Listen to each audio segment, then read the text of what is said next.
In a world where sports have stretched beyond the fabric of reality and podcasts became as common as potholes, there were two guys in Morgantown, West Virginia who desired to do something different. These two guys came up with an idea to bring real life back to the arena of sports and hopefully be somewhat entertaining along the way. These two guys are certainly no experts, and they're definitely not comedians. They just think they are. This is the Extra Medium Podcast, and here are those two guys. And here we go. Welcome, everyone, to Season 2, Episode 1 of the Extra Medium Sports Podcast. It is the Thanksgiving edition. Let's go, man. How did we come up with such an unusual name? Well, it's because we are just two plus-size guys living in an extra medium world. Hello and welcome. Happy Thanksgiving to everyone. I am Justin Jackson, sports editor of the Dominion Post. And I am Matt Amory. A very happy Thanksgiving to you, former WVU lineman and state champion at Morgantown High. We begin today with our deepest apologies. We recorded an episode last week that did not air due to technical difficulties. I would go into more detail what those difficulties were, but I truly don't understand them myself. Don't understand that stuff, man. Something to do with corrupt files, Matt, and I don't know what that means. You're corrupt enough. I am.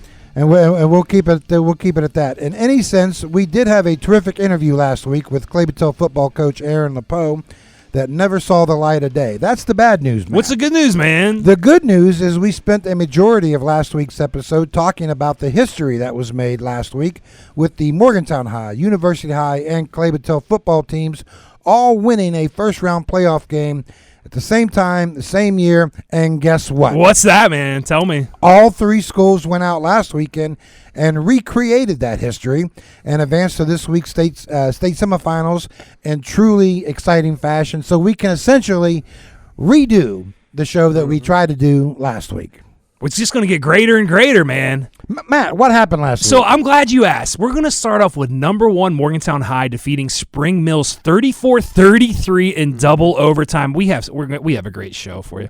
Number 7 University High went on the road and pulled off an amazing 35-28 victory against number 2 Huntington, which was probably the betting favorite to win the state title this season. Not that you're a betting guy, right? Not that I'm a betting, right, not that I'm right. a betting man, but those Huntington boys, to see them in person, or not in person, but to see them play, they got some dogs. In Class Single A, number 3 Clay-Battelle ran right past number 11 Wirt County 46-14, and now will face rival Cameron in the semifinals.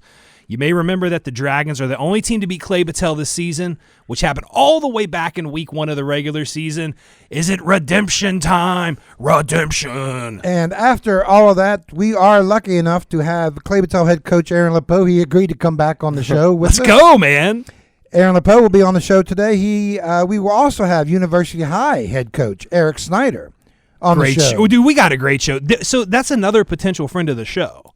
We had another, yeah, exactly. Because Coach LePeau confirmed last week, although it's not on air, that he is a friend of the show. Which, do we need to get him to reconfirm that?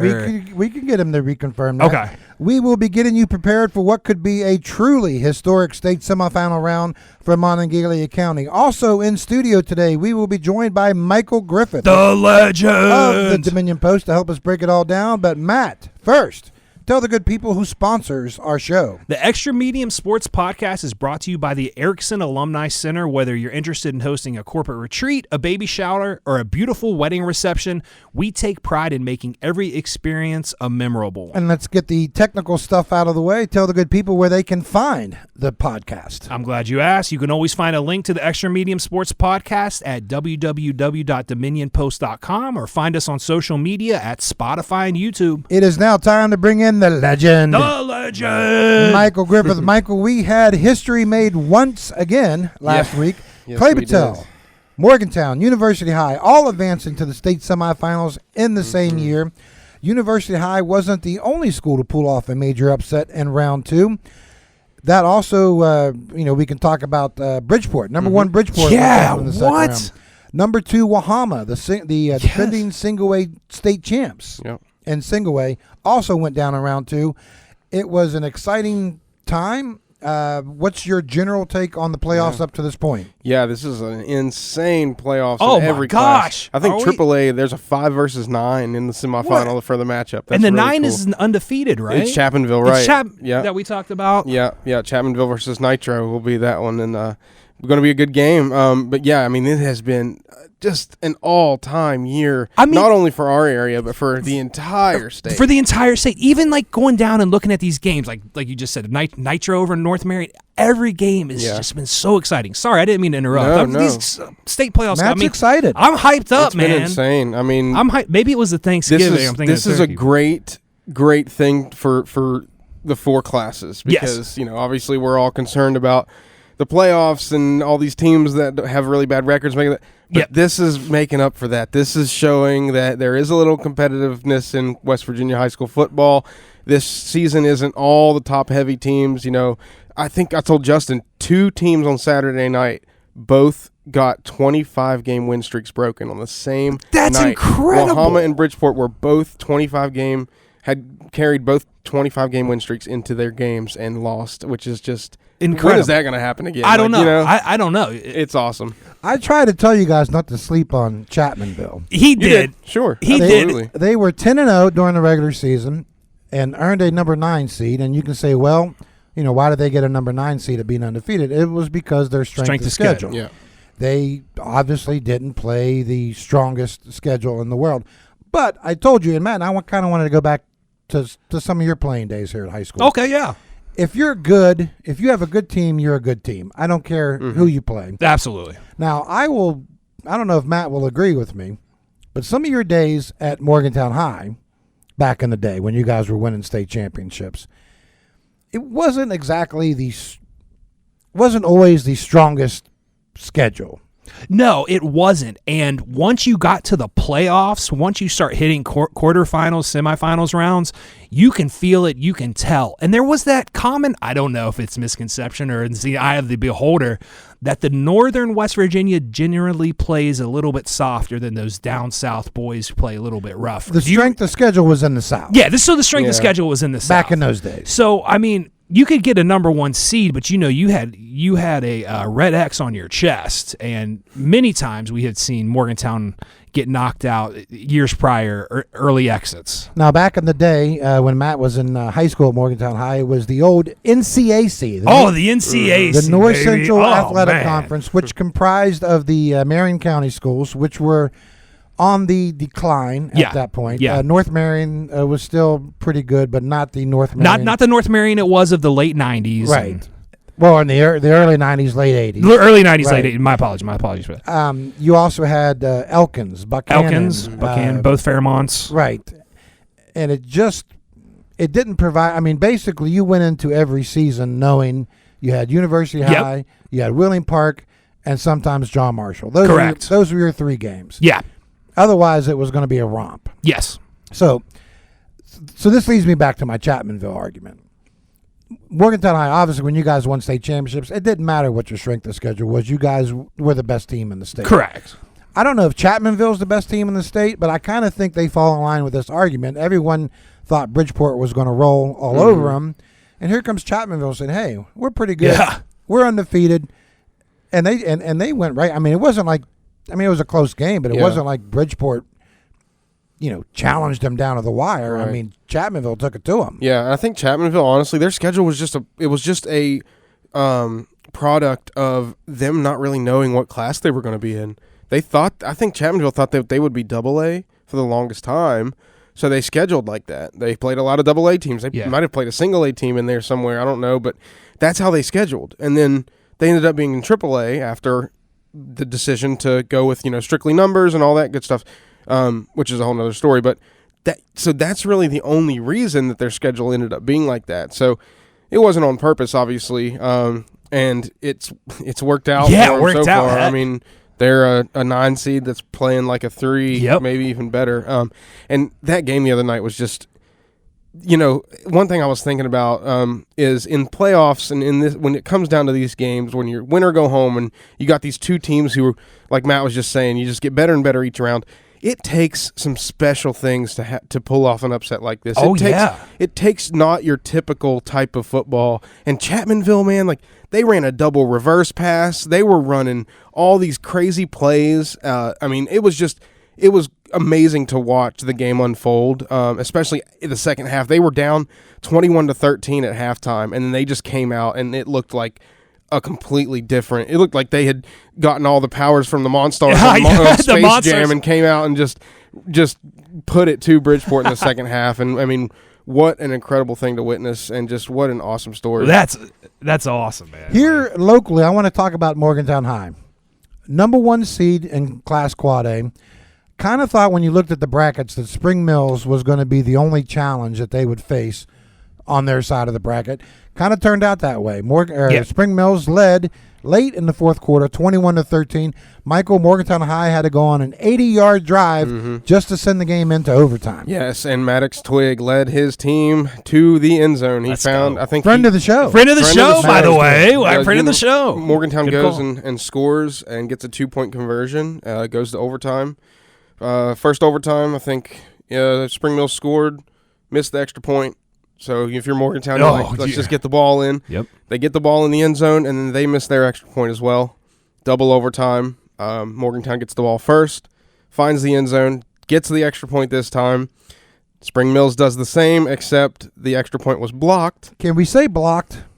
Yeah, I know. I was going to say the same thing. It was kind of just kicked into the line. Was it a low trajectory? It was just kicked right into the back of the offensive line. It was a line drive double. Is what it was. It was. So wait, did you hear the ba-boom, ba-boom? Yeah. That's not good. You don't want to hear the double ba-boom. Yeah, the fielder could have got a little short hop on that one. But no, it was just kicked right into the back of the line. I think it was kind of the situation with the Morgantown High kicker. You know, he knew he had to just make the kick to win the game. He might have held back a little bit or not gone through his typical routine. I think he was just being too careful. Exactly, right. Yeah. He just didn't go through. It's like, you got to go through your same routine. Yeah. I was watching the Cowboys over the weekend when they beat the Eagles.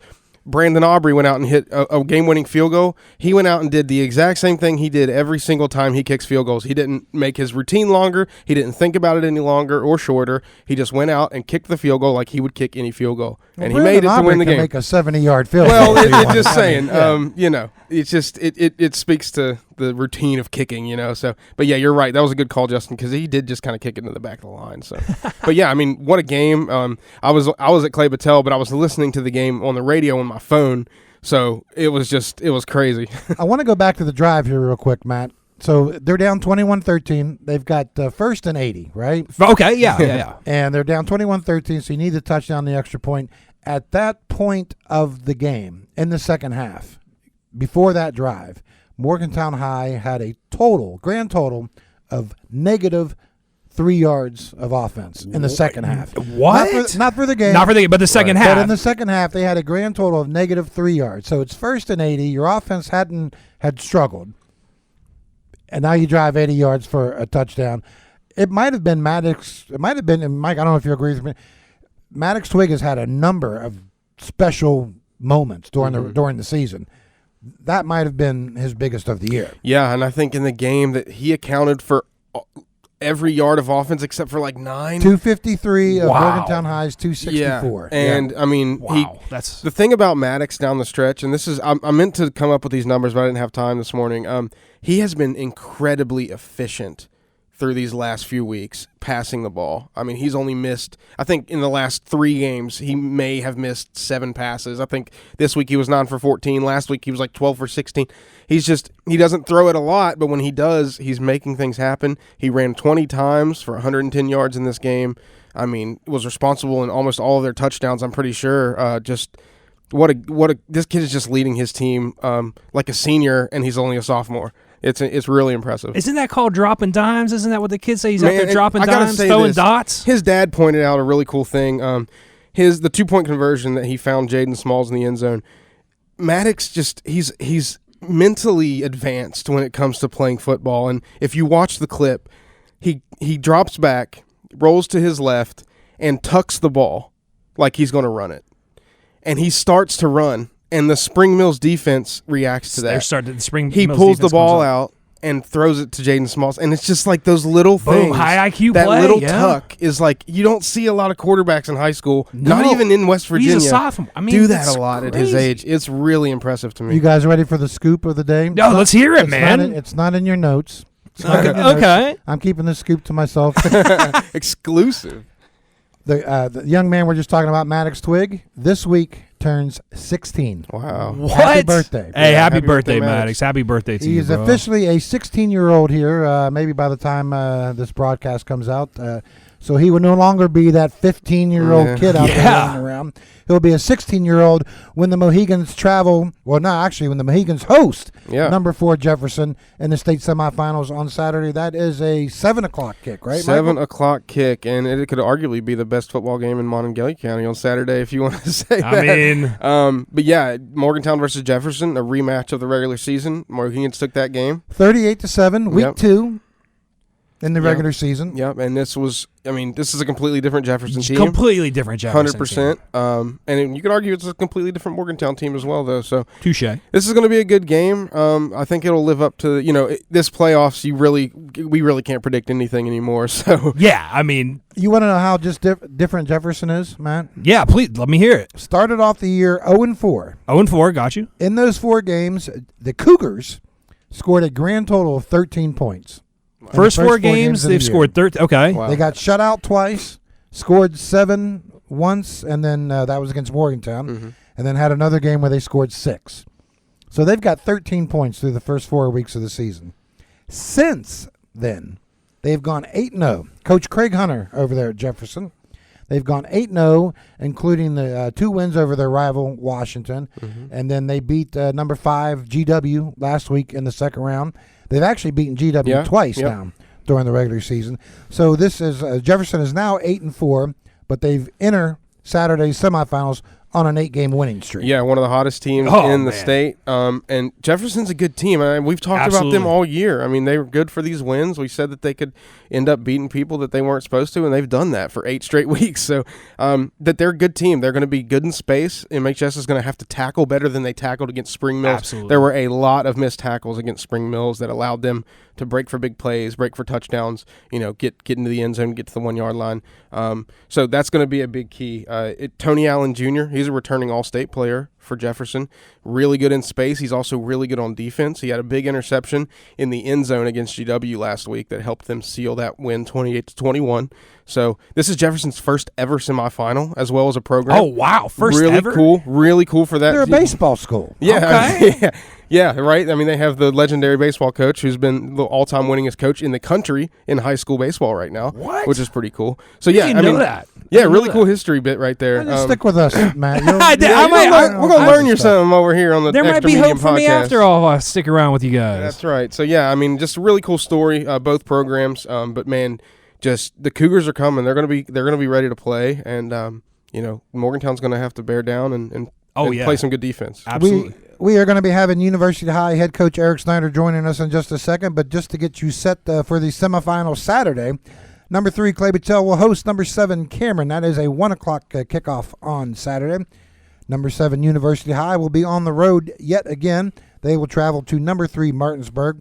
That is a 4 o'clock kickoff. And as we've been discussing, number 4 Jefferson will be at number 1 Morgantown High for a 7 o'clock kickoff time. Yeah. Take your pick. I mean, wherever you want to go. I imagine that scene going through Blacksville, that scene in Remember the Titans, or that Yeah, football movie yeah. where everybody in the community is like gone Everyone's to the game. at the game. The business is It's closed. That's what I Closed. imagine Blacksville's going to Closed. be like on Saturday. That's for a this great game. analogy. It's going to be really cool. It is now time, Matt. We are going to bring in University High football coach Eric Snyder. Young man in his second year in the seasons in the state semifinals. Not a bad start, right, Matt? Not bad at all, Coach. We're so happy to have you here. Thank Coach, thanks for joining us today. How you doing? Doing well, guys. Thanks for having me on your program today. Coach, you won a fog bowl out there in you. Huntington. What a game, Coach. How did you even see Holy what was moly. going on? Tell us about that fog bowl. Well, the kind of crazy idea of that is that during the week of practice, we were experiencing fog as well. So it was almost like we were we're ready to be able to go in those kind of elements with the fog and the rain. So, but no, it It was a unique situation for sure. Haven't had that much consistent fog in any of the games I've ever coached in. We've had some pretty dense fog that would roll in up here on Baker's Ridge Road at our stadium, but nothing that would stay constant like it did there. And then sometimes it would just turn itself off, and then it would be clear all of a sudden, and then it would change maybe every 15 minutes. The weather would change, which that could be very typical of West Virginia, I suppose. Coach, the good thing from a player standpoint in a fog bowl is if a player misses an assignment, no holding. he can say it wasn't him because you can't see if it was him or not, right? Yeah. Well, we could see pretty well down the field, so we have plenty of eyes available for that. So there's no getting away with it. But for the most part, I think our kids played very sound. They're not making too many mistakes at this point of the year, which is great. That's what you want to see as a coach. You want to have them play their best game, put their best foot forward every single game, and keep improving it week in and week out, and keep trying to raise that peak level. University High, a 35-28 winner against number 2 Huntington in the second round. They will play number 3 Martinsburg, who just happens to be the Class Quad A defending state champs. A monumental task in these back-to-back weeks. You pulled one off against Huntington. Coach, what is the thought going into number 3 Martinsburg now? Well, definitely after having a good first-round game against Parkersburg where we were able to kickstart everything offensively, defensively, and special teams, and then taking that confidence that we were able to provide from that first-round win to go into that second round, our kids were pretty confident to go into Huntington and win that football game. You could say maybe at times you don't want to compare score how someone did against each other, but when it gave our kids positive confidence, we definitely took it and ran with it. We definitely had a little bit of a size disadvantage against Huntington High School, but I think our kids we're tough. I think that's one of the biggest things that we're holding our hat on, is that the kids' toughness going out there in the and just to never back down, to continue to give 100% effort, and every single play is going to be a pretty big part of our game. This week, you leave the size of Huntington, then you enter the speed of Martinsburg. These guys, they're just fast all over. All 11 guys out there are fast. They can move really well. Their linemen are not as big as Huntington, but their feet are incredible. Yeah. So they have a very nice player with their number 2, man. This kid, he reminds me of like how Tavon Austin was able to give a lot of different NCAA teams a lot of different problems. He's doing that to the high school athletes over there in the Eastern Panhandle. So we got to make sure we have a good plan for him. And quarterback is very cognizant of what he's able to do in the pocket. And he's a great athlete himself, can throw very well. He can run it himself, and he's just part of a grand machine right there to be able to get the ball in the playmaker's hands and let that speed go out of control. Yeah, and you're obviously talking about Boston Todd, number 2 from Martinsburg, wide receiver. He's on some people's Kennedy Awards. He has 44 catches this year, 13 touchdowns. 44 catches. I didn't mean to say 13 touchdowns, 10 touchdowns. The next closest receiver on their team only has 13 catches. They like to run a lot, Coach, but when you have a team like this that does have a quick receiver that can take the top off, what are you telling your defense going into that? Because against Huntington, like you said, you guys really wanted to stop the run. And Martinsburg, you're going to want to do the same. But when the elements might not be as much of a factor, they have that ability to take the top off of your defense. What is it most defensively you guys want to kind of focus on just to stay disciplined and stay on your assignments? They do a good job every play of having a 3-prong attack. It also could be a little bit reminiscent of almost a wing T style team too. Not with their blocking schemes by any means, but just every single play you can have for their 3 prongs. It's going to be Boston Todd getting the ball in his hands on a bubble down the field, or even coming in motion, getting on an end around, and then also with the quarterback being able to keep it, and then the running backs they rotate through are all dynamic running backs, big guys that can run the ball pretty well. And then their line does a fabulous job of blocking the schemes that they have. When you look at them, they don't line up in anything crazy. It's like, all right, this is all the formations they have. They keep it simple, and I told the team that. But once that ball snapped, man, it's going to be a different world.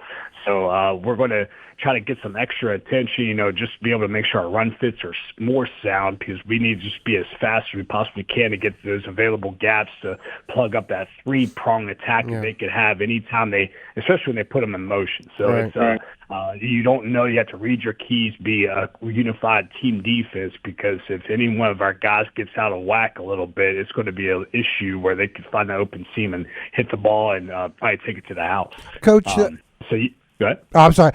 This is probably something you haven't really thought about this week. I can't imagine you would, but kind of interested in your opinion. Why has Martinsburg been so good for so long?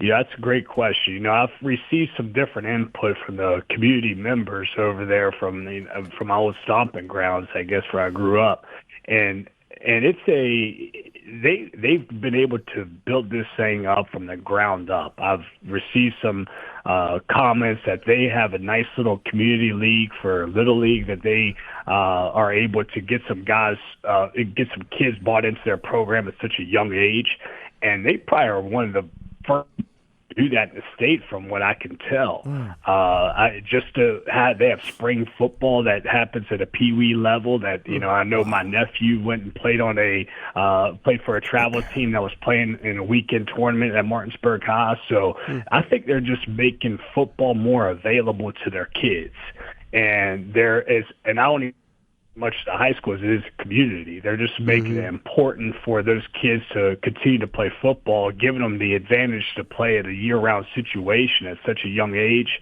to where they catch on and they're like, all right, I'm excited about this game. And then population. You get population coming into the Eastern Panhandle, it's only going to overflow. I remember, like you could talk about 25 years ago in Loudoun County, Virginia, there was only 4 high schools that were about the same size as what we are right now, and now there's over 20, or up closer to 20, I should say. So that growth is only going to take over the Jefferson and Berkeley County like it has, and then you have a team that's going to have a lot of success and continue to bring in the athletes that they're able to do. So with people potentially moving into the area just because it's a little bit cheaper cost of living it is in Virginia and Maryland, it's only going to benefit them and keep feeding the fire that they have lit. So Coach Dave Walker's got it pretty easy over there. Then is that what we're saying? No. I will not say that, because I know it's never easy to be the head coach for sure, and I'm sure every single athlete that he has that's a dynamite athlete, he's probably got a knucklehead too, just like the head coach there is in the whole entire high school system, college too, probably, and NFL as well. So yeah, I'm sure it's never a perfect scenario for sure. Hey, Coach, with the game coming up, do you and Thanksgiving break, kids are off school, do you have anything special planned for practice, or is it just business as usual for the prep or travel to keep the kids locked in? I'm sure they're going to be locked in. How could you not be? But do you have anything planned for the prep or travel special? As far as for these kids, I got a fabulous set of parents that have been wanting to do just a little bit extra after every single practice. Last night they went and got Chick-fil-A meals for the kids. Oh, that's awesome. Give them, just to have something a little bit extra. I think it's worked so far in our playoff run.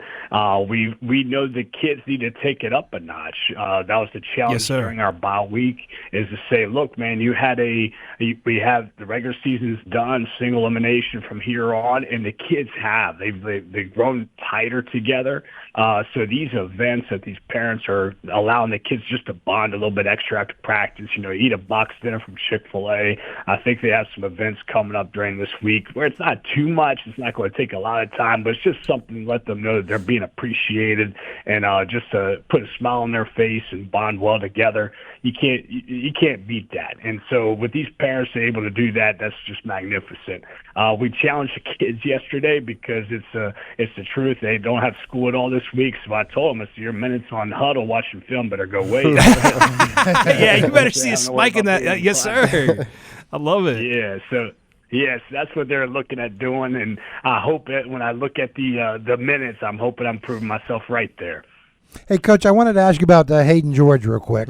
Obviously, the style of play that you brought to University High with more of a passing attack. So, obviously your quarterback numbers are going to look good. Your receiver numbers are going to look good.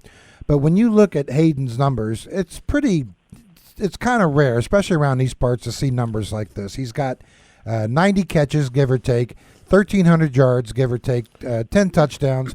I mean, these are kind of like nitro numbers from back in the day, back with JR and Chris Martin. Did you ever, when you first got to know Hayden, did you kind of see this in the cards for him, and do his numbers surprise you at all? Well, when he first came as a freshman, he was already wanting to get some varsity reps. I was like, hey, hold your horses a little bit, because he was dominating the field of play for the JV season that we had that year. And my youngest stepson, Luke, was like, hey, maybe I do want to throw that kid. He's got a little chip on his shoulder and wants to prove himself. But ever since, his sophomore season, he's been lighting it up as far as his receiving numbers go.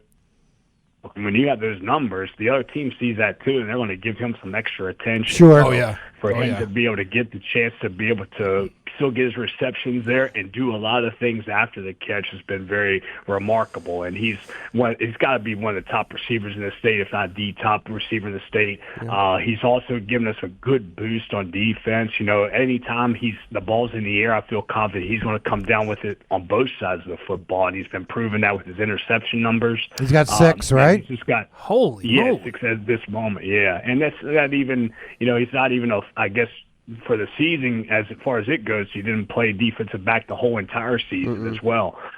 So he's just, when he has great technique, he's a defensive back. He does wonderful pass routes when he's at receiver. And he's just going to, the good news for me is he's a junior. I just love that. Right. Yep. Be able to come back and keep doing it some more after we finish this run we're in. What did Huntington do against him? How did they handle him? And how do you think Martinsburg will try to handle him? Good question. So I think mainly with Huntington, it was mainly the elements. Like it kind of inhibited us a little bit from doing what we wanted to do, throwing the football, which you just get that. You have to be able to be a more than just a single dimension team when these dimensions happen. So as far as what they were able to do, like it wasn't much special, but it was just that fact that we didn't want to chance it too much when we're running the football as effectively as we possibly were. And for the most part, like it wasn't much special from Huntington. We got an idea what Martinsburg does just because it's their base defense, favor one side versus the other. So that could potentially be what they're going to try to do against us. But, hey, when you're a defense like what they have, and you just simply, I think they've given up the least amount of points in the state of West Virginia this year. I might have to look that up. So they could just kind of do what they do. So it's like, hey, they may think to themselves they don't have to do anything special for anyone because what they're doing is working. So we just have to be able to. The good news is with Hayden George for getting extra attention. If that were to be the case, we got some other weapons out there that are able to, do dynamic things with the football. So we're feeling pretty good about that. We also, just our running attack is doing pretty well right now, so we're going to keep doing what we do as well, make some little tweaks against what they're showing against us because some of it we haven't quite seen quite much this year. So I think that our guys are going to be ready for this test. And Coach, talking about your running attack, I kind of want to go off of that because Jaden Ketcher has been a really good, kind of a 1B, if you will, when it comes to him and Marcus in the backfield. The last few weeks, Jaden has just eaten up yards on carries for you guys. What was it? I know he plays defense for you guys, and Jaden's obviously a track guy for UHS State Championship track team, so he's a fast runner. But what was it that really made you guys want to put Jaden in the game against Parkersburg? And then he had a pretty good game against Huntington too, had a lot of big runs into the red zone for you guys. So what is it that really made you guys flip that switch a week or two ago? And what is it about Jaden and Marcus? They really are almost polar opposites when it comes to how they run. What is it about that 1-2 punch that's been so good for you guys? Yeah, when you're trying to game plan yourself, I mean, when you fit your gap and you're experiencing two different speeds or two different powers, you just got to be ready for either one and just be ready to tackle either one of those guys. So with Jaden, I mean, as far as he was able to earn a lot of our trust going into the last couple of weeks of the season with his ball security and getting knowledgeable of what we're trying to do on offense and knowing when to make the proper cut. So the bye week for him really, it took off a lot. He was able to get the offense down more what he was supposed to do there, learning each and every play a little bit better. That way he could provide that kind of dynamic speed for us when he gets the ball in his hands, or sometimes, the quarterback will pull it for him too. So just in his ball security, like he has probably the best of what we're trying to coach. He does it perfectly every single time. So we're happy that, when the ball's in his hands, he's able to make some good stuff happen with it and keep the possession with us. And so he's just, when you're a fast kid and you're able to get that hold just a little bit faster than anyone else, that means the line doesn't have to hold their blocks as long, and they know that it's going to get a quick hitter, so they just got to stay on their the defensive lineman linebacker combo a little bit more, and then once they know the gate's out, he's going to be able to take it to the next level and make some guys miss, hopefully, in the second level. Coach, I wanted to ask quarterbacks here. Obviously, lost Harrison Helbig in that quarterfinal round in the second half. First off, how is Harrison doing? And then obviously, trying to get Jack Byer prepared this week. What's that been like for you? Yeah, it's looking like Harrison's doing pretty well. As a matter of fact, we're looking at preparing him to see if he's going to be able to play for a week. So, scoop, nice, scoop right there. Okay, you heard it here. He's making some good progress right there. So we're. But we're, we always, every single week, we're preparing both quarterbacks. Jack does a magnificent job of making that happen. He takes that role very seriously, and Harrison each and every week is able to make that stuff happen too. So we're pretty thrilled at what he's able to happen there. So we're excited that the quarterback position will be pretty solid. So if you can go into that game at full strength, then possibly. Yeah, very good point. Yeah, we're still just waiting to see if everything plays out as it should. And then going into that game, we're going to hopefully be able to have all our weapons in stock. Coach, I asked you when we talked earlier in the week, and I kind of wanted to ask you here for the podcast here. What I think is interesting, you guys are very young. Like you said, you got Hayden George coming back next year. You got Harrison, your quarterback. KK Lewis, you could bring back Kaler at running back again. You got all these guys coming back next year. Martinsburg kind of has the same situation. Yeah.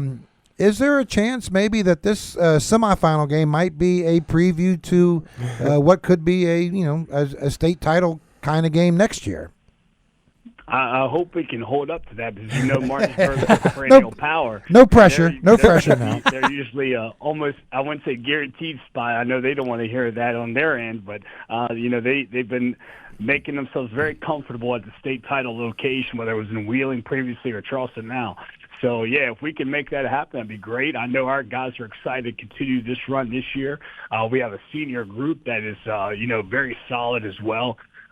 Looking at the two different rosters, they have some seniors that are a linebacker as well, and so do we with Roman Konchesky and Marcos Kaniska. Roman has 150 tackles this year. Yeah. And also Ryder Hastings up front is just kicking butt. Like he's disrupting the offensive line time every single week, and, he's got wonderful takeoff, and he's able to make nice, solid tackles. So when I'm doing the defensive stats, it's like, all right, yeah, I'm marking this guy, I'm marking that guy. And it's like, oh, man, senior. So we have plenty of guys on defense and offense that are carrying the way for us with the senior leadership, especially by Jack Byer.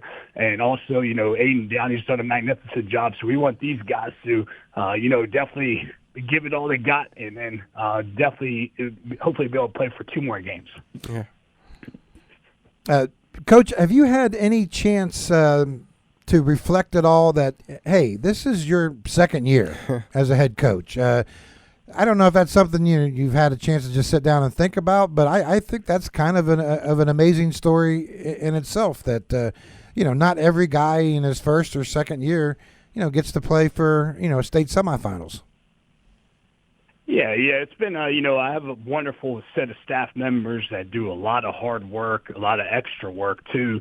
And these players, too, during the off season, they just did a magnificent job. I haven't seen something like this in a very long time with our kids dedicating themselves in the off season. I joked to my wife the other day, I said, thank goodness all this hard work we've been doing is paying off, because if it wasn't paying off, it would be a little bit of an issue. But it's it's good for University High School. I've been at this place for a long time, and it's been a little while since we've been in the semifinals since 2009. So it's just good to have that electricity back. People reaching out, alumni members reaching out to us, just saying, "Hey, congrats on the win, make it to semis, and hope you have a great week." We have some people that are alumni players are coming in this week, almost like it's a second homecoming for them to be home for Thanksgiving and stop by for practice whenever we have practice on Thanksgiving Day.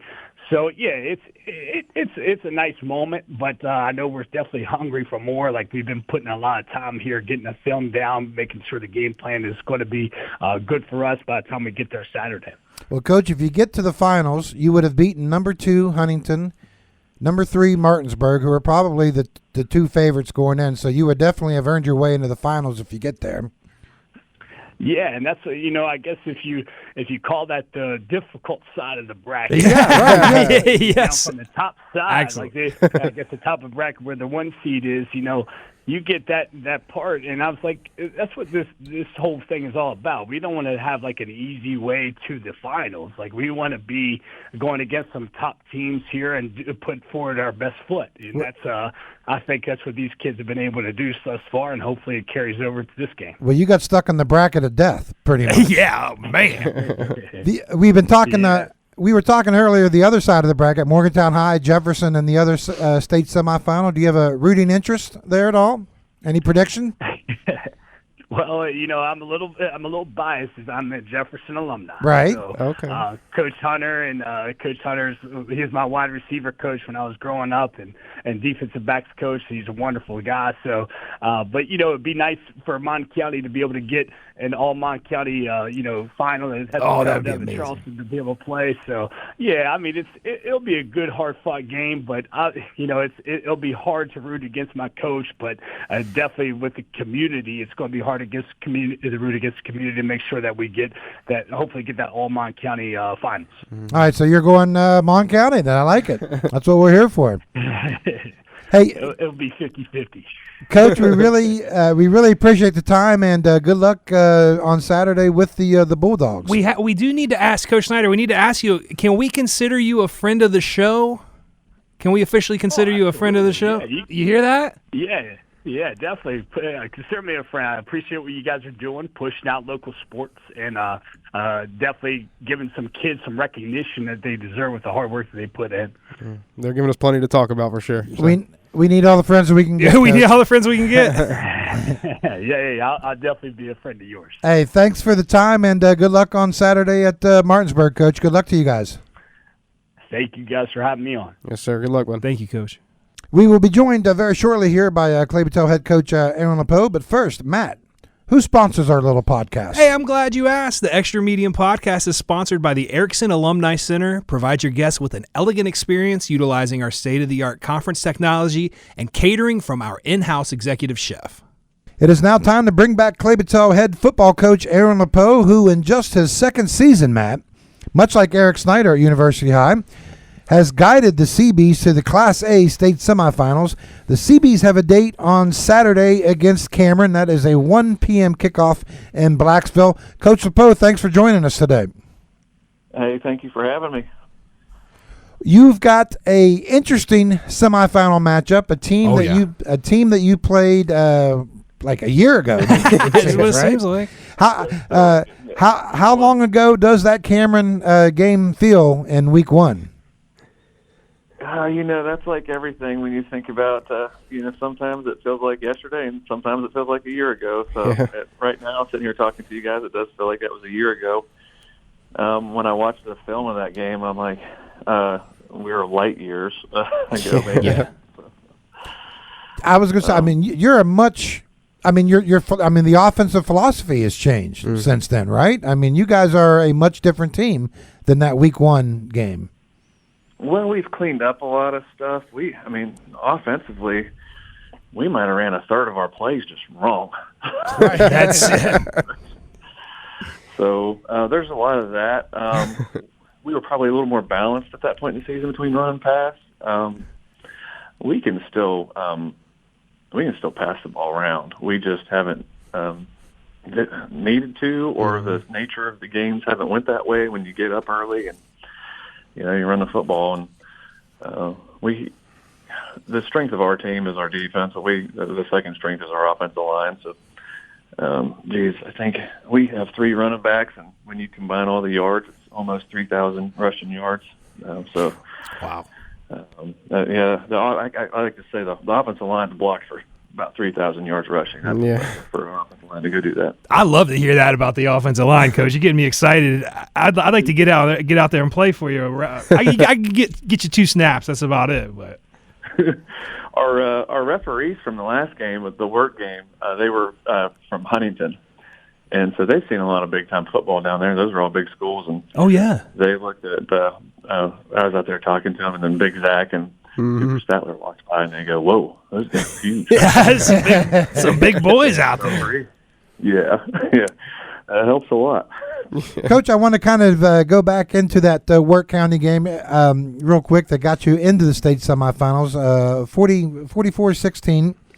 And the Work County obviously is this, kind of had this big passing attack or reputation for being a passing team, kind of similar to maybe what you faced earlier in the year against Sherman. When I look at your team, obviously I see big Cooper Statler, like you're saying, big Jackson Huggins, and then obviously Cooper Payton is another one that stands out. Yep. You almost forget about the athletes that you have. I mean, I almost forget that, you got Braden Ponceroff back there in the secondary. You got the way you guys have shut down these passing teams have been pretty impressive, I think. Oh yeah, we have athletes back there. Cody Clovis, he made an interception against Wirt that was out of bounds. Oh no!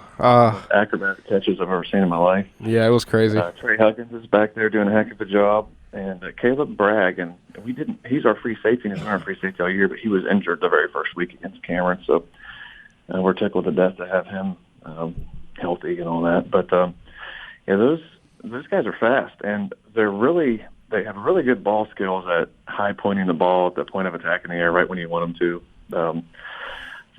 We are better than people we play in that aspect, and so that's a huge strength too, for sure.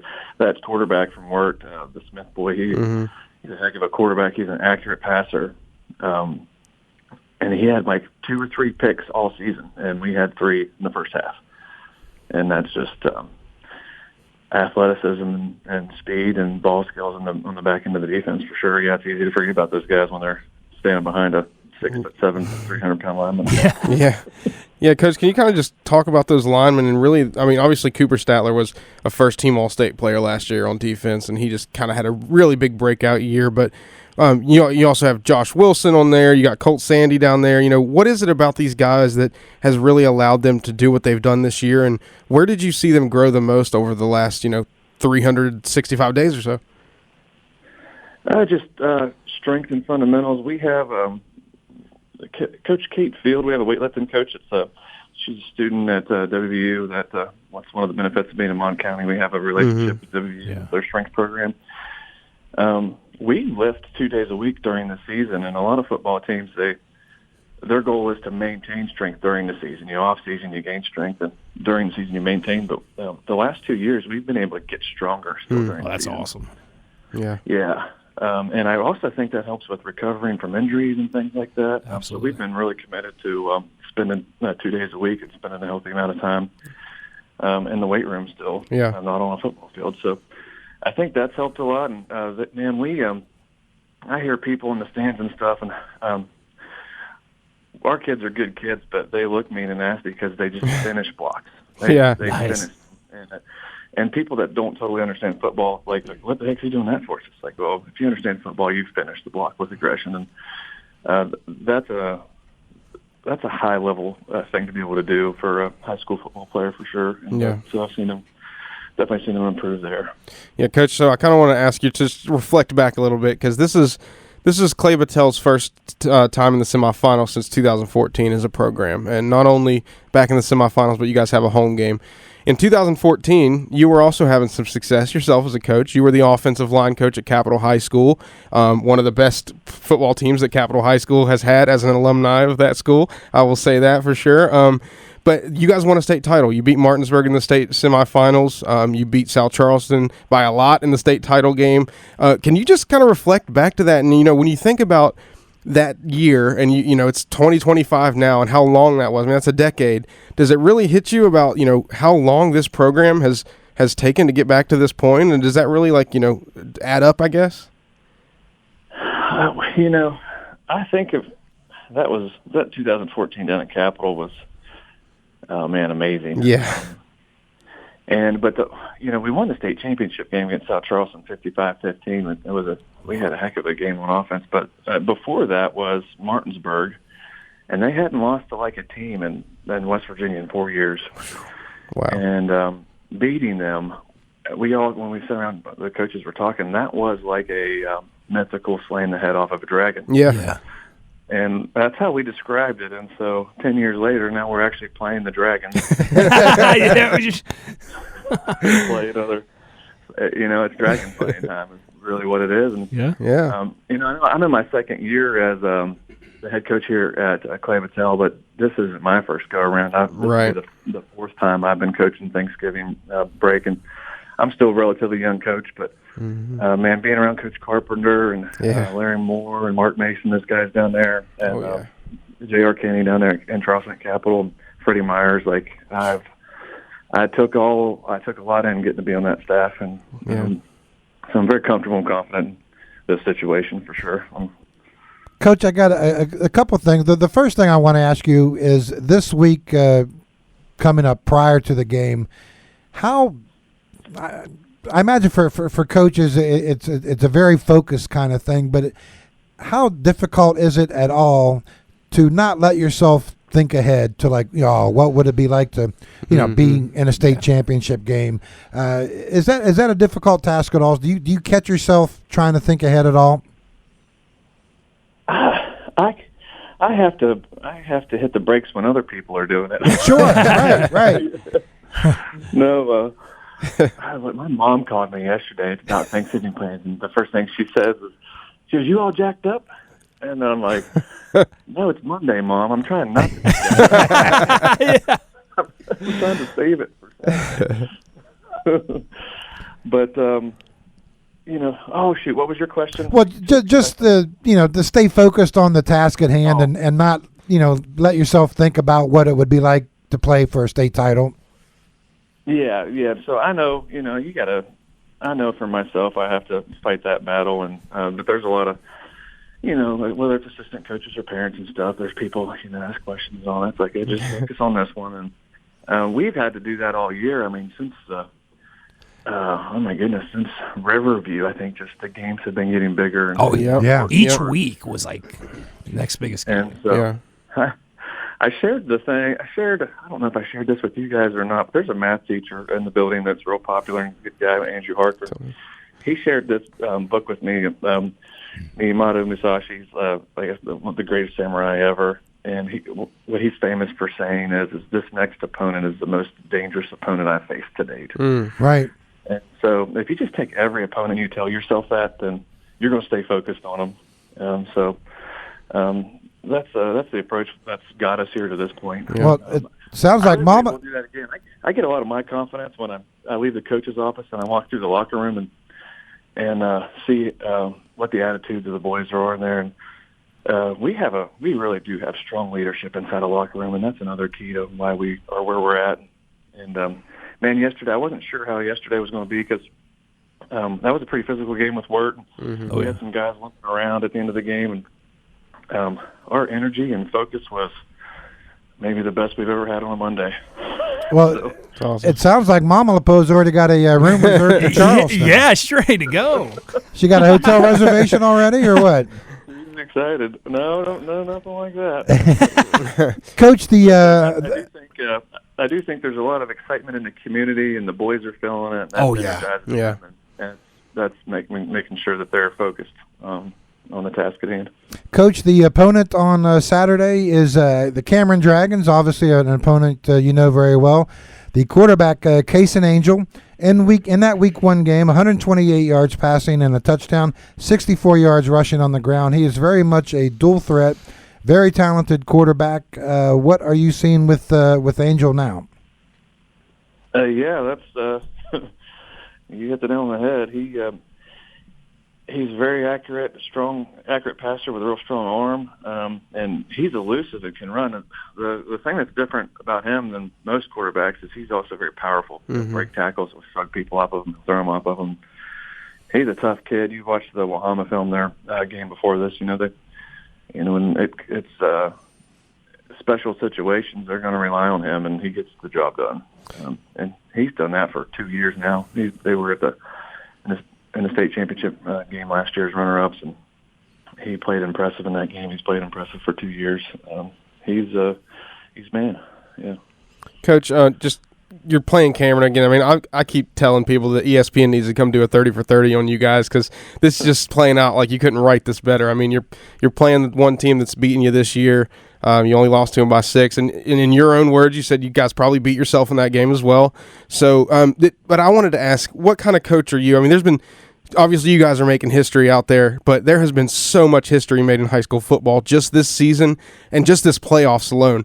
Do you embrace that with your team? What kind of coach are you when it comes to history? I know that you guys still have a ton of football to play in your eyes, but do you embrace what's going on? Obviously, you said your kids can feel it. I told Justin and Matt, it's like that scene in Remember the Titans where, all the general store, the barber shop, it says, gone to the game, we're closed. That's what I imagine Blacksville being like on Saturday. So do you embrace that history with your boys? Do you talk to them about what it is they're actually doing for their program and for their community?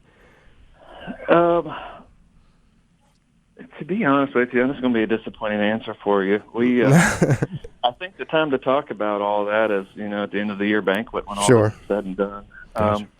What we put Coach Butch Varner, he went and got a bag of decon like rat poison.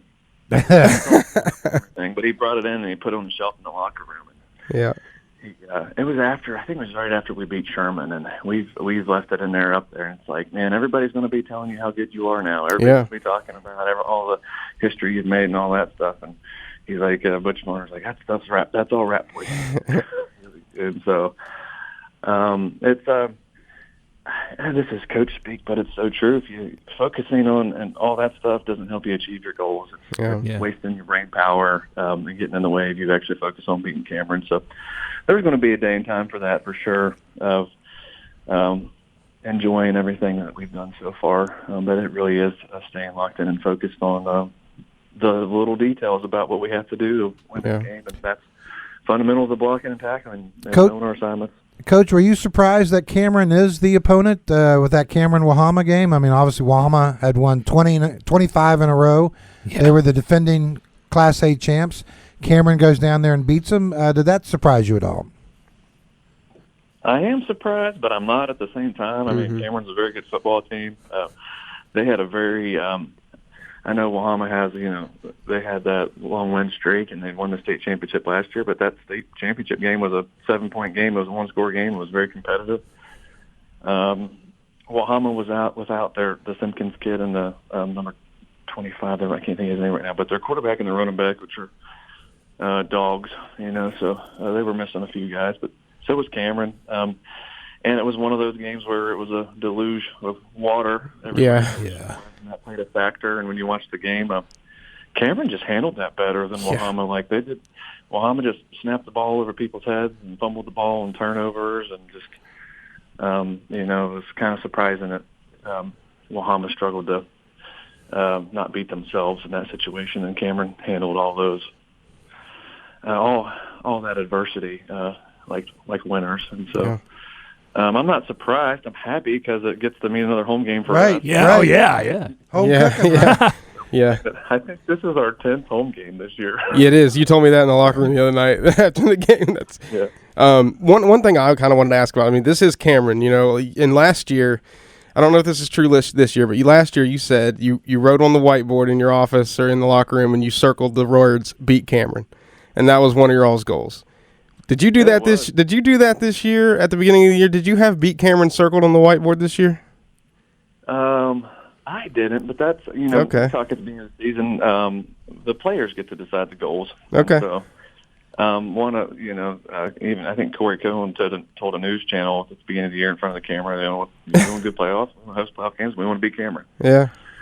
And so it's kind of, it's interesting because that was the first game, so you're focused on beating Cameron like all summer long. That's who we're getting ready for to play week one, and that's great motivation to play a great team week one. But now the story's not over. We still get a chance to go beat Cameron. Yeah. So it's kind of cool how all that's working out. Coach, in the other semifinal, I know you don't care, but you got Pendleton County and Wheeling Central in the other semifinal. Any preference, rooting interest? How much do you even care about the other semifinal game? Well, listen, I'll just be happy to be playing on Laidley Field in Charleston again. Got you. No preference or anything there. We'll be happy to be in the game. Yeah. No matter who it is. Yeah. Somewhere you're familiar with, obviously. You could be in the same locker room you were, right? Yeah, that'd be crazy. Now that they would have to put that in the 30 for 30. Hey, I mean, telling y'all, you got to call somebody. The legend Michael here, he's on to something. I mean, I'm telling you, it's crazy. The story that you guys are putting together, Coach. It's just awesome to be a part of. Just a little part that we get to play and telling you guys' story. It's awesome. Well, thank you. I knew that if I could get all these assistant coaches, I knew if I could talk them into coaching with me that we could play fundamental football and we could be pretty good. I didn't know it happened this fast. I think part of it happening so fast is what Wetzel County's done with 100 and closing that down. And I get a little bit of a soapbox about that because people call Trey Huggins and Jackson Huggins and them transfers. When I think of a transfer, I think of somebody that changed their loyalties. They left a team and left a school and a coach. And great point. They left people behind, and these boys didn't leave anything behind. They, 100 would be in the playoffs if they were still school. There was a lot of talent there. A couple of those kids over on North Marion's team. 100 would have an amazing football team right now if that school still existed. So those kids didn't change their loyalties at all. They just, school was taken away from them, and they just went to the place that made the most sense for them. So to me, there's a big difference as far as the kind of person you are. Changing your loyalties or not. That's not who they are. Coach, we had Eric Steiner on from University High earlier in the show, and obviously much in the situation of yours, he's also in his second year at his school. Have you had any time at all to just reflect on just how much success that you've been able to kind of build in your program in such a short amount of time? I mean, not yet. With the viewers, I still have a lot more film to watch for Cameron, but it means a lot. It means a lot that I'm back home and coaching kids that are from where I'm from, and it's like Cooper Statler comes to my mind because when I was a kid, I was 8 years old watching his dad play, and I remember they beat number 2 Doddridge. Kids spiked it on 4th down. I remember the playoff game against Big Creek down there back in the 98, and that inspired me to play football. And I was watching Cooper's dad do it, and so now I'm getting to coach his son. And so one of the guys that inspired me to play football. It's as a kid, I don't know, my life flashed before my eyes. Sometimes I can see myself as an 8-year-old watching Clay Patel still like I was there, and to get to coach it and be coaching those guys' sons, and it's special for sure to be giving back to the community where I'm from in such a way. But it really is just a big community service project. It's for these boys and the community. I want to get into a key of the game here real quick. Flashback to that first meeting with Cameron in week 1. You were disappointed with your running game in the second half of that game, and Braden Ponseroff had a huge game in that first game. Are your keys to maybe better establish the running game this time around against Cameron? Does that have to be the big thing for you guys? Oh, sure. I think on the season we've rushed for 8 yards a carry. And that game against Cameron, we were 2 yards a carry. Right. That's not good enough. So, we've challenged the offensive line with that. And so their offensive line's going to have a lot of hard practices this week, and we're going to make sure we're ready to do that. Speaking with Pont, I think think in the last 4 years, I think the only Clay Battelle kid to score a touchdown against Cameron is Braden Ponsrock. Wow. There you go. Wow. That's a nugget. They're gonna know who he is. He's he's special. It's crazy how elite his hands are is one thing, but what he's done this year is, and why we're here is because he's doing this. We also have the best wide receiver blocking of any team I've seen on film that we play. Yeah, and he will drive block a outside linebacker or safety or corner 20 yards down the field, and every play. His blocking out there is just phenomenal. As far as comparing things to week one with Cameron, we're not the same team at this point, but neither are they. To be honest with you, their running back, Marshall Holland, he's gotten better. He was a transfer. He came from John Marshall, and he was still kind of like a John Marshall running back when he first got there, and he's a Cameron running back now. He's tough and he runs well. Well, hey, Coach, we appreciate the time. Good luck on Saturday. You got the early one. You got the 1 o'clock game. Yeah. Yeah, that I was kind of surprised by that since they played on Friday night. I thought they'd pick Friday again, so them picking Saturday is great. We're familiar with Saturday. Good luck with the Dragons on Saturday, and maybe Mama can get that hotel room in Charleston, right? Well, actually, we have my wife's from Charleston. That's why we moved down there. So we'll be hanging out with family. So we make it down there. Fantastic. Hey, Coach, appreciate it, man. Thank you for the time. Yeah, good luck, Coach. Go get him, man. Good luck. Happy Thanksgiving to you. Happy Thanksgiving. Same to you all. All right, gentlemen, that leads us to predictions. We're going to close out the show today with some semifinal Saturday predictions. Matt, we already know you're picking the Mohegans to lose, right? Absolutely not. Mohegans Mohegans going to win. What are we? Let's begin right there. Mohegans, number 1, against number 4, Jefferson. Look, Jefferson has been playing lights-out football. Little scare last week for the Mohegans. Time to tighten some things up, get those coaches like Coach King, get those boys ready to play out there. That's right. I have Morgantown winning 28-21. It's going to be closer than the experts think. Oh, Interesting. See, I think it's going to be closer than the experts think. No. Michael, what do you got? I think last week was good for Morgantown to win by 1 point because I think their defense needed a little wake-up call because they've been playing – how many shutouts have they had in the last 3 or 4 weeks, right? Yeah. Their defense might have been getting a little comfortable. You know, we're shutting people out every week, and then here you go, 33 points on Spring Mills put on you. I think that was a good thing for them. I think they're going to come out and play really well, and I'm going to take Morgantown 35, Jefferson 10. Ooh, I like it. I like the home field for MHS and just the atmosphere around the game. I like your thinking. I like where you're going. The defense is going to be better than that. Defense is going to pitch another shutout. Oh, wow. Okay. Is this hot take? 35-0. 35 That's a nothing? little lukewarm take right there. Yeah, the defense, but I kind of like where you're going at. They had pitched 3 shutouts in a row.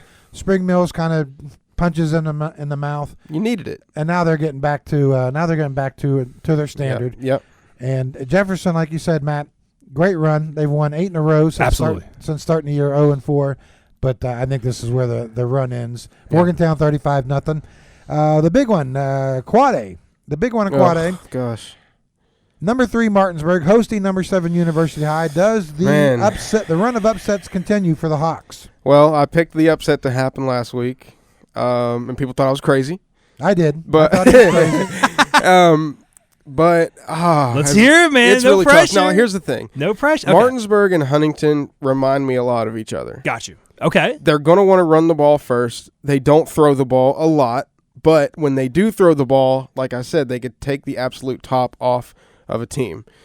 Martinsburg's quarterback only has, I think 80 to 85 completions this year, but a third of those have gone for touchdowns. It's like 20-some of them have gone for touchdowns, which tells me a lot of his passing plays are deep down the field, are going over top of the defense, are going for touchdowns. MHS has to prevent that. UHS has to prevent that.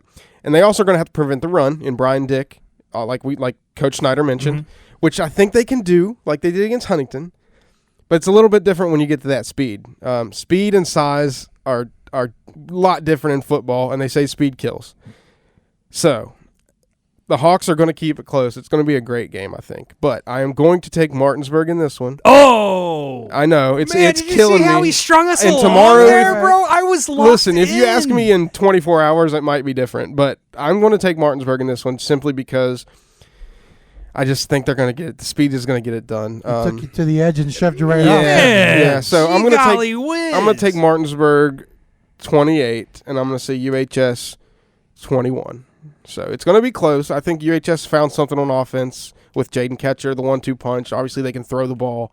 So I think it's going to be close, but I am going to take Martinsburg. Matthew, what say you? Look, it's no secret it's hard to play in Martinsburg. It's no secret. On paper, Martinsburg's probably the better pick if I were to be a betting man. But after talking to Coach Snyder, there's just a little something in the air. It's the first time I've ever been able to have a conversation with him. I like him. I am stealing what Michael's doing except for a little flip-flop from the legend. Okay. 28-21 UHS. I'm going for an all Morgantown Mohawk state Bowl state title game. and I'm doing it. I said that without hesitation. Bringing the Mohawk Bowl to Laidley Field. Bring it to Laidley. What do you say, my good friend? Are you guys, you're forgetting the big scoop we got in the show. Yeah, we did. Harrison Hellberg. Yeah, we did. Starting quarterback might be playing for the Hawks. That's a good point. So about 3 days ago, you probably would have thought there was no chance. It's going to make a huge difference. It will. Here's the thing. Can University High, in that win over Huntington, Huntington turned the ball over, 3 times? 5 times. 5 times. Can that happen again? Absolutely. I mean, Do you think University High can force 5 turnovers? I mean, they can. Absolutely, they can. But it might have to be through the air. Yeah. If Martinsburg's going to try to get the ball down vertically, get some good DB I just think if you're UHS, you know, it's going to be so easy to get sucked into that run, and then you're going to have a 1st and 10 after 4 straight run plays where Boston Todd takes you and beats your safety, and they get a touchdown. That's the script for Martinsburg. Gotcha. I feel like. I don't think Martinsburg's turning the ball over. I think they win 35-21. Okay. But I think it's going to, I mean, University High I think they're going to show that they have improved greatly. When you look at their losses during the regular season, the Mohawk Bowl loss is one thing. They also lost to Butler, PA, and they lost to Wheeling Park. In those 2 games, they turned the ball over a lot. Yeah. They have grown up a lot since then. I think this is a very competitive game. I think Martinsburg scores that touchdown late in the game to make it a 2-score game. But I think, as I talked to Coach Snyder earlier, I think these 2 teams in the semifinals are a preview for next year's state championship game. Yeah, I can agree with that. And I just you got to be able to get your best players in space in this game. In single A, Michael. Single A. The big one. Clay Battelle, Cameron, state semifinals. Winner goes to Charleston. Yeah. Number 7, number 3. Number 7 beat number 3 earlier in the year. What do you have in the rematch? Wow. What a game this is going to be, and it is making up to be.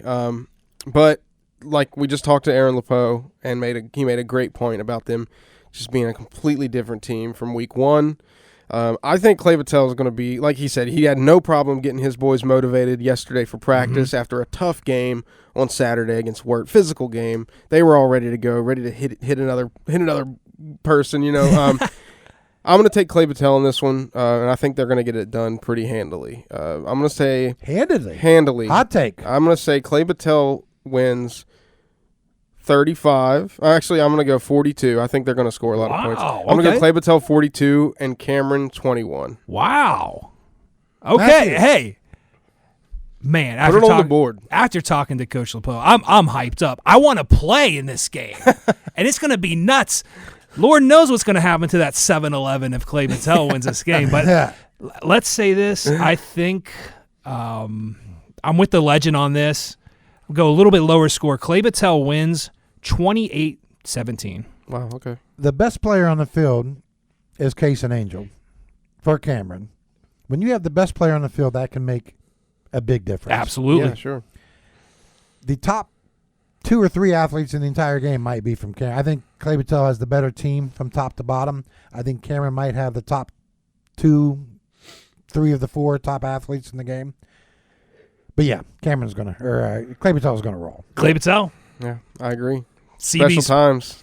CB season. And Mama LePeau can. Oh, make Mama that, LePeau. Oh man. As long as Mama LePeau. She can make that reservation for. Well, it sounds like Charleston right now. they're going to have a few extra fans in the Yeah. stands down there too, with the wife's family Yeah. down there too. We Maybe need to get a lot of tickets. probably get a lot of Capital High School fans there too. Absolutely. You know, their old coach coming It's back like a to play. movie. That's like I'm a telling movie, you guys, man. someone's got to write this documentary. Sheesh. So that's Matt. We've made it through the semifinals. If I could just get a reflection, what was it like? When you played in the state semis. So the semis, we played against Cabell Midland, and I remember it was my boy Aaron Howe and I, and Cabell Midland had two big guys, and we would see these guys at like WVU camp like the year before and all that, and we were like, what if we end up playing these guys? We whipped them pretty big, but it was that similar. It was a snowy night. I think we had red jerseys, blue pants, so we had the red, white, and blue, but Cabell Midland got off to a quick start against us, and it almost, your heart would just sink because Morgantown had been known to get to that semifinal game and drop it, not make it to the States. I mean, we did go to the States 2 years prior, and we lost to Nitro, so it was kind of like your heart would sink. And I do remember the Cabell Midland quarterback getting hurt, and once he got hurt, I don't really know. I think we just got our feet from under us, but it was a game. It was a heck game. I mean, you were beat up. Every play counted. Heck, Legend, we were talking about this earlier with with Morgantown needing to make the tackles. Like, you can really feel the momentum shift with any little mistake. So you're locked in. The nerves are on edge. I was going to say, do you sleep the night before? You don't really sleep the night before, and you can't really lock in on Thanksgiving like you want to either. You don't want 10 pounds of turkey running around in your stomach. The game's not till 7 either. They're going to have to sit all day waiting for the game. Yeah, so it's a crazy great time, and just to think, if I do get this win, I'll get a chance to go to Charleston and win a state championship. It's almost surreal, and it moves so fast you don't even really know. We'll have time to. It's a lot to think about for our young men playing in the semifinals. It's a lot to think about, right? It's a lot to think about. A lot of great things, though. Hey, that is all the time we have for today. We thank you for listening in. We want to thank UHS head coach Eric Snyder and Clay-Battelle head coach Aaron LePeau for joining us earlier in the show. We want to congratulate the Seabees as well as Morgantown High and University High for their historic victories in the state quarterfinals and moving on to the state semifinals. Once again, all three schools in Mon County are just one win away from playing in a state championship. That's majestic, right? Bring it on. Why not? Matt, why don't you take us home? I got you. Thanks for joining us today on the Extra Medium Sports Podcast, which is brought to you by the Erickson Alumni Center. Select a wedding venue where you can host the perfect ceremony and reception while providing your guests with a caring and comfortable environment. Lastly, Season 2, Episode 1, this is the Extra Medium Sports Podcast where the couches are safe, but the takes are on fire. Thank you for joining us, and we'll see y'all next week.